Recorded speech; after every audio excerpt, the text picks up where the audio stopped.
I'm going to take us back to the past and into the future, I hope. Back in 1998, I published this book, The Future and Its Enemies. So I wrote the book from roughly 1995 to 1997. The theme of the book and the theme of the talk overall is that how we feel about the evolving future tells us who we are as individuals and as a civilization. Do we search for stasis? Going to hear a lot of these terms. A regulated, engineered world, or do we embrace dynamism? A world of constant creation, discovery, and competition. Do we value stability and control, or do we value evolution and learning? So going back to the 1990s, this is not really how they're remembered, but this is what they were like at the time. And the inspiration of my book started with the enemies. It was actually quite a pessimistic time. The economic statistics, aside from a little blip in the 92 recession, looked on the whole good, but people were very concerned about unemployment, particularly among middle managers and white-collar workers. Downsizing became a term in this period, and the movie Falling Down, if you've ever seen it, it was a touchstone movie of the angry white man. So that was one thing. You also had a lot of growing opposition to immigration, and actually growing opposition to both legal and illegal immigration. So there were serious attempts in the mid-90s to dramatically restrict the number of legal immigrants allowed in the U.S. And there were people who were pro-immigration were like, split the bill, make it just the illegals. And this was on the right, represented by Alienation by Peter Brimelow, and on the environmental left. There were big fights within the Sierra Club about whether the Sierra Club should actually change its anti-immigration policy that it had had before, or whether it should stay neutral. You saw increasing opposition to international trade and international trade agreements. Ross Perot talked about the giant sucking sound. There was a lot of concern on the environmental left, or whatever you want to call it. It's just kind of like the left. And then we had my favorite, the opposition to the internet. So Kirkpatrick Sale was an old lefty who wrote a book about the historical Luddites during this period, and he was advocating, we should be more Luddite. But at the same time, the relatively new Weekly Standard, which was kind of the establishment Republican Revolution magazine, wrote, "Smash the internet." I will say these people were in the minority. That was one good thing, was most people liked the idea of the internet. And then I was living in Los Angeles, which is where I live today, and there was this burgeoning anti-growth movement. And having grown up in the South, I was kind of surprised that anybody didn't want their city to grow. But there was this anti-growth movement, and a lot of calls for restrictions of what could be built, particularly in terms of apartment buildings, and how much parking would be mandated. And I looked at these things and go, oh my God, this is not going to end well. And lo and behold, here we are. So the idea rippling through all of this, which I actually got from reading a lot of green theory, is the ideal of stasis. The idea, particularly among environmentalists, was that nature reaches a stable equilibrium, and we should model human society on that. The sort of flashier version of stasis was what I called reactionaries. And these were the people who genuinely wanted stability. These were like, we should be stable nature. Never mind, nature's not stable. But when I was in sixth grade ecology class, that's what they taught me. And they often idealize an imagined past. Unfortunately for them, but good for us, they don't agree on which ideal state they want. Some want us to be all hunter-gatherers. A lot of people, and there's been a resurgence of this on the Catholic right, want us to return to the medieval village. The 1950s are always popular. And in fact, my friend Brink Lindsay, who works for the Niskanen Institute, says the right wants to live there and the left wants to work there, about the 1950s, except that now the right wants to work there too. So let's talk a little bit about what we believe in the Republican Party. We believe that 1 million cheap Knockoff toasters aren't worth the price of a single American manufacturing job. Now, reactionaries are really fun to write about and argue about, and degrowth is a current version of that, but they are not especially politically powerful.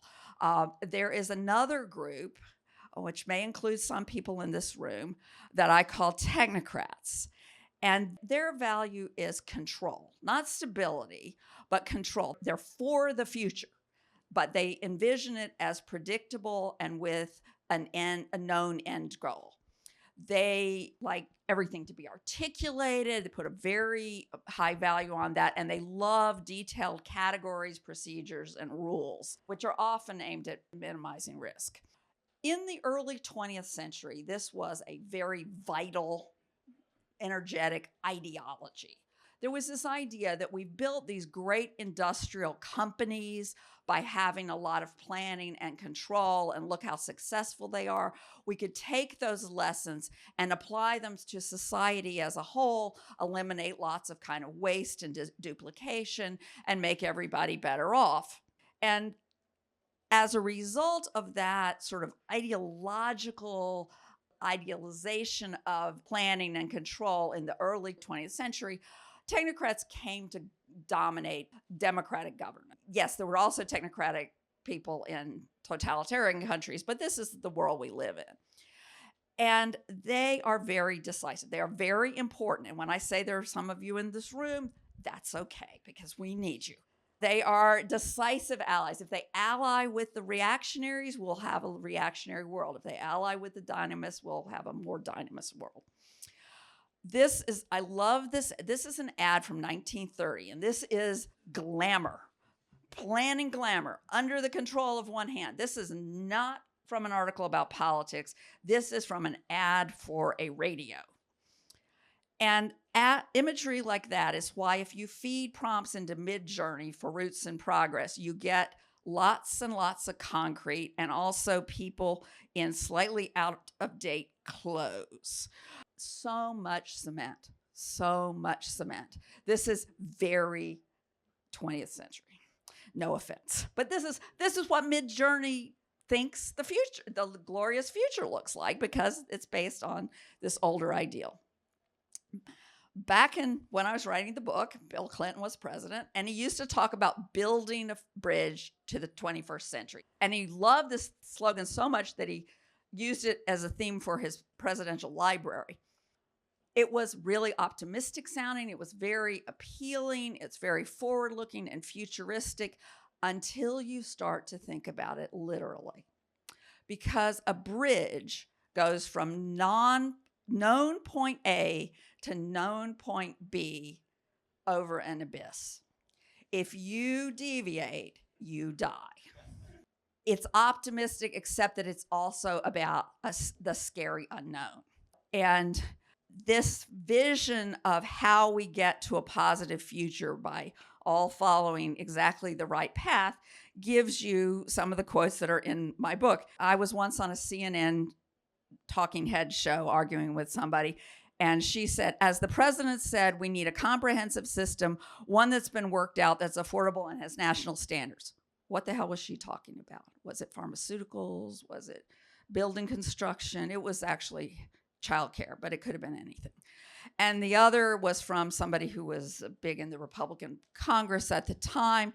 He said of his colleagues, they're good conservatives, so they want to reduce government, but they think of that as getting as close to the abyss as possible without falling off.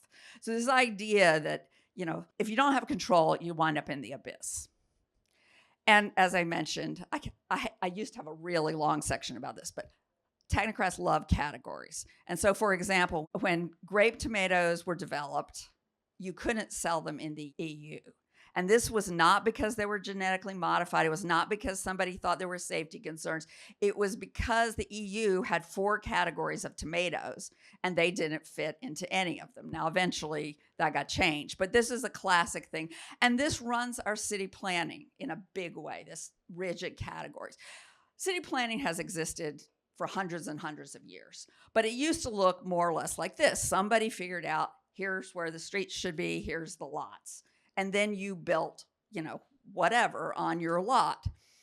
But almost exactly 100 years ago, that changed. And particularly in the US, it has become more and more Baroque over time, so that you not only have residential versus commercial versus manufacturing, et cetera, you have subsets within those. So you get a map like this where R6 is next to R5 is next to R4, C4 2, and all of those are different uses, very rigid categories. And whether we're talking about land use, whether we're talking about agriculture, whether we're talking about nutritional supplement boundary, all of these rigid categories sort of lock in place people's mindset and what they can do. And the result of all of this sort of technocratic governance is, however it's intentioned it started out, and however forward-looking it started out, and every one of these rules had a good argument behind it originally, is we end up like Gulliver. So I have a different idea, and that is what I call dynamism. Now, what do I mean by dynamism? Obviously, that's a word in the English language, but I'm using it a specific way. One way of thinking about it is dynamism is a form of liberalism. This is how I explain it to political economy types, philosophers. Dynamism is a form of liberalism that, rather than centering on liberty or equality or justice, thinks all those things are important, but it centers on the idea of learning and discovery. It's a vision of progress as a bottom-up process that is driven by discontent, that's important, experimentation, and feedback through competition and criticism. There is constant trial and error. There is no ultimate goal. We don't all agree that this is the good future. We're all trying to correct things we don't like and move in directions we like. It is embedded in history and culture. This is something that's different about this vision of progress versus a lot of the early 20th century visions, which is that it does not start from scratch. It does not even, in an ideal state, start from scratch. It builds on what came before. So if you think about it in terms of architecture, you have a city street that has buildings that were built at different times. People can preserve valued traditions while still joining the modern world. It's not about all or one. It's embedded in history and culture. And there's a great emphasis on dispersed knowledge. Nobody can know everything, and everybody knows something that's important. So I like to talk about the supply side and the demand side of progress. The supply side is the answer to the question, how can we possibly have progress, let alone open-ended progress, because resources are limited, and even people's knowledge and people's thoughts and ideas are limited. And the answer to that is recombinations. We are not limited by the amount of stuff in the world, and we're not even limited by the number of ideas in the world. We're limited by the many ways that stuff or those ideas can be recombined. And when you start combining things, numbers get very big very fast. So, this is a very small number of things we're recombining, 6 Lego blocks. So people used to think that you could recombine 6 Lego blocks, let's say 103 million ways. That turned out to be way off. This guy, Soren Eilers, who lives in Denmark and went to Legoland, he's a mathematician, got inspired, and he did the calculation, and it's over 915 million ways. Okay, 915 million different combinations from 6 Lego blocks. Lego blocks are nothing. We're talking, think about atoms, think about ones and zeros, think about words, think about music, think about even playing cards. The numbers combinations get really big really fast. So that's the supply side. There are an incredible number of things that we can do. What about the demand side? I take this phrase, form follows failure, from a guy named Henry Petrosky, who was a civil engineering professor who wrote a lot of popular books, and I highly recommend his work. Form follows failure. What does he mean by that? He's thinking of actual objects. His idea is that whenever you have a designed object, but I would say it wouldn't even have to be an object. It could be an idea, it could be a recipe, it could be a book, it could be a way of raising children, it could be anything. Whenever you have one, you immediately notice what's wrong with it. even if it does exactly what you wanted it to do. So it doesn't, this applies obviously if there are things you didn't think about and there were glitches, but even if it does exactly what you want, you immediately notice ways that it could be improved. And so a really mundane thing is like in 1900, King Gillette invents the safety razor. This is a huge breakthrough. And it progresses and people improve it and they improve the handles and they improve. In 1998, you get, multiple blades. And then you start to get jokes about multiple blades. Well, every edition leads to another one. And I particularly like the 2017 one, which is a kind of razor developed for people to shave other people. So you laugh, but think about old people. Think about my father who died like a couple years ago and he was 88. And, it was a big deal for him to get a shave. And Petrosky says of this process, the future perfect can only be a tense, not a thing. You never get to utopia. You never get to perfection because every improvement you make creates new forms of dissatisfaction. And now I used razors and they're silly, right? But how do you think we got from this 3.5-inch floppy disk, which was the state of the art when I was writing The Future and Enemies, to thumb drives? And of course, every iteration of any kind of computer storage medium is an improvement in density. But there was also some big leaps here because I remember reading about, solid state kinds of storage. And I was like, oh, that would be so good because some people in this room remember when hard drives used to crash and floppy drives also because they would get damaged. Anyway, so we have, form follows failure drives all of our technological progress. It drives everything from, razor blades to computer memory. So there's dissatisfaction. Well, how does that dissatisfaction manifest itself in ways that spur innovation? And that is through feedback. You have to have mechanisms of feedback through criticism and competition. And I talk about criticism in two different ways. I talk about criticism by expression, AKA complaining, bitching and moaning. Why doesn't this work better? And hopefully somebody who could do something will hear about that and make an innovation. The other is criticism by example, and this is competition. You think you're so great, I can do better. And you really, really need to have the ability to do that. Open-ended, this is something I've come increasingly to realize is very important. Open-ended progress springs from eternal discontent. You will never be happy.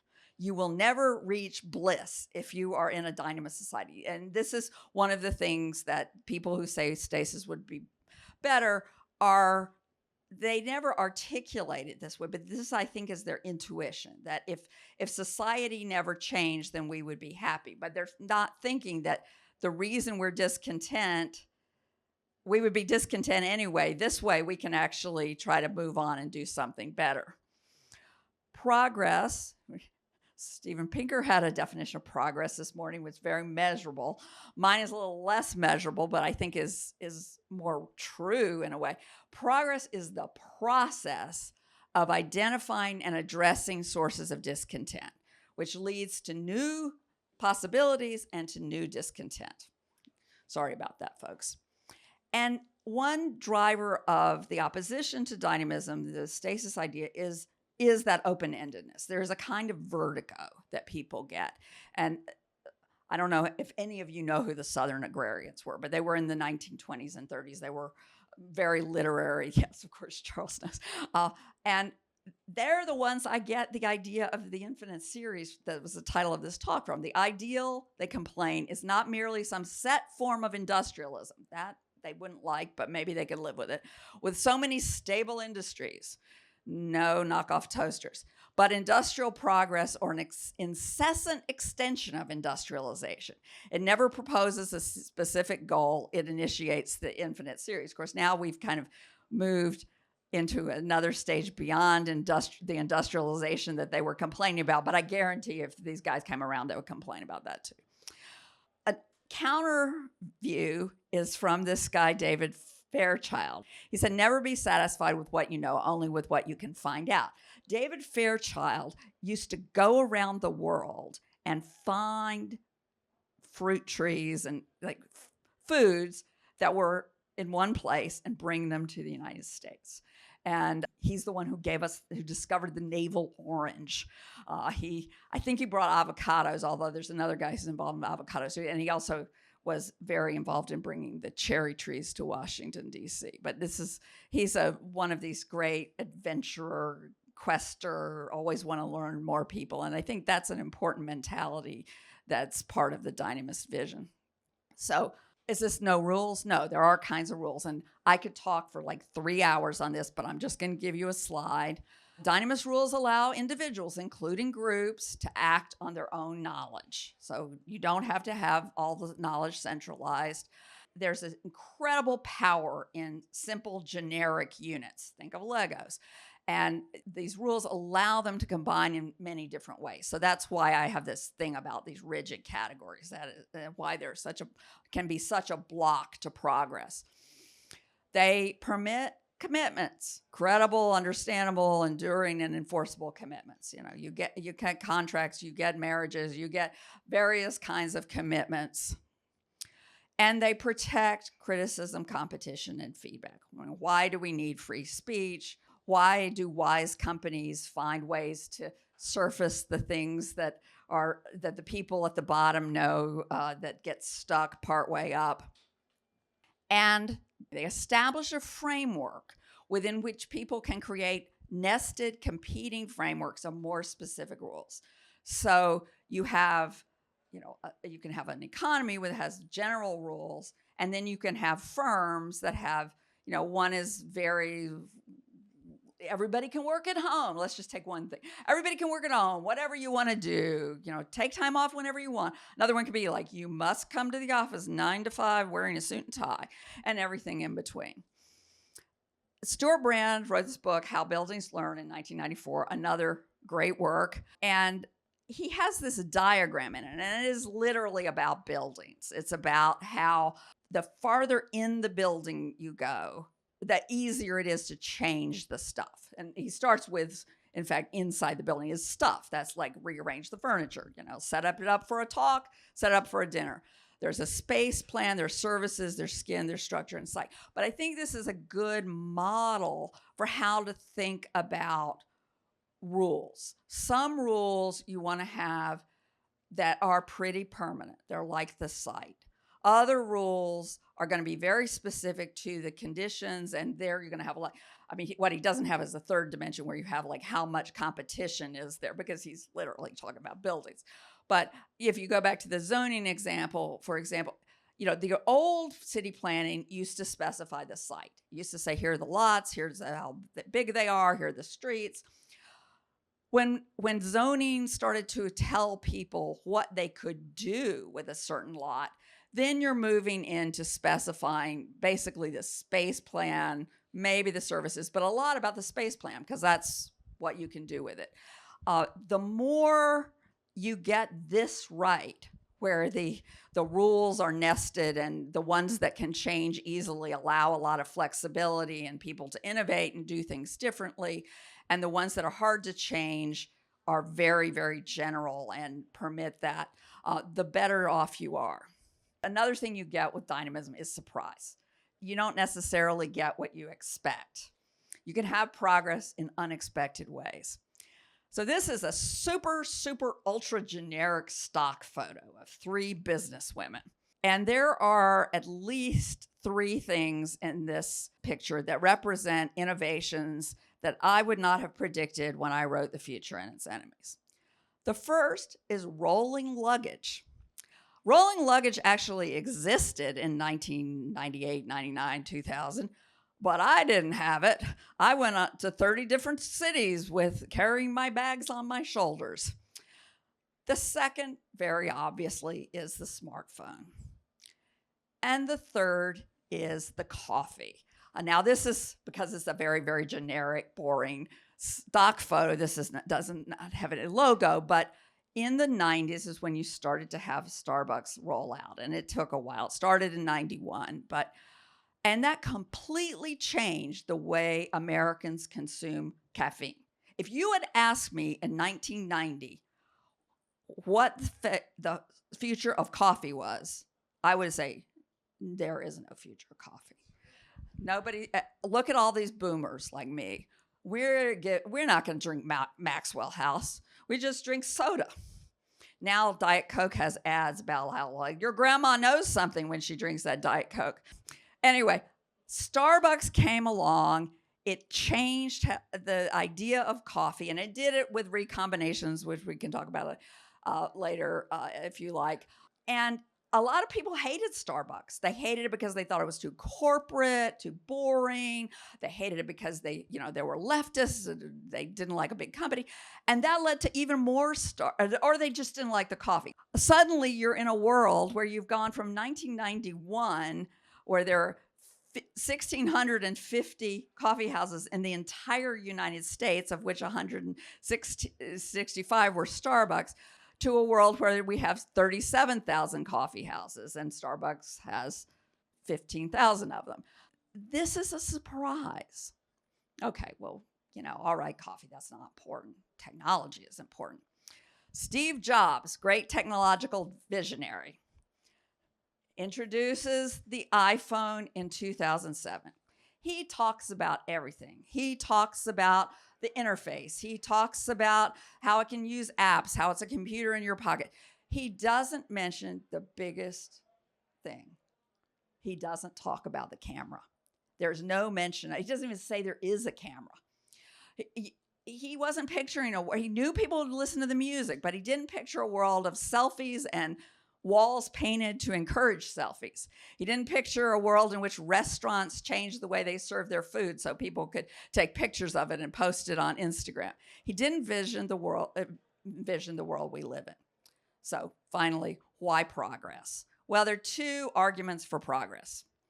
One is my strong claim, which says not everybody will be better off, but if you pick somebody at random, they're going to be better off if you allow this dynamist progress.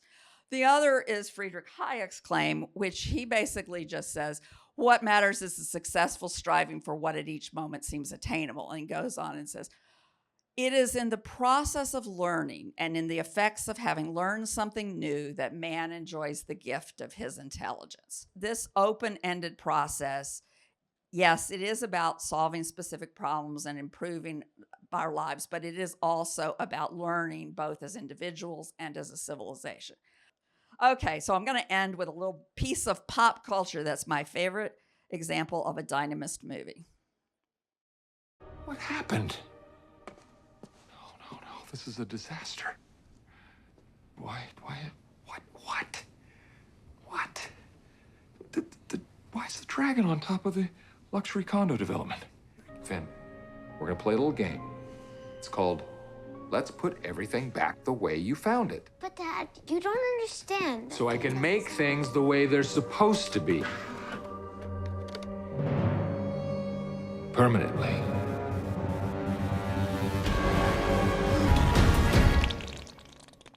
Look at all of these things that people built. You might see a mess. Exactly. And a bunch of weird, dorky stuff that ruined my perfectly good stuff. Okay, what I see are people inspired by each other and by you. People taking what you made and making something new out of it.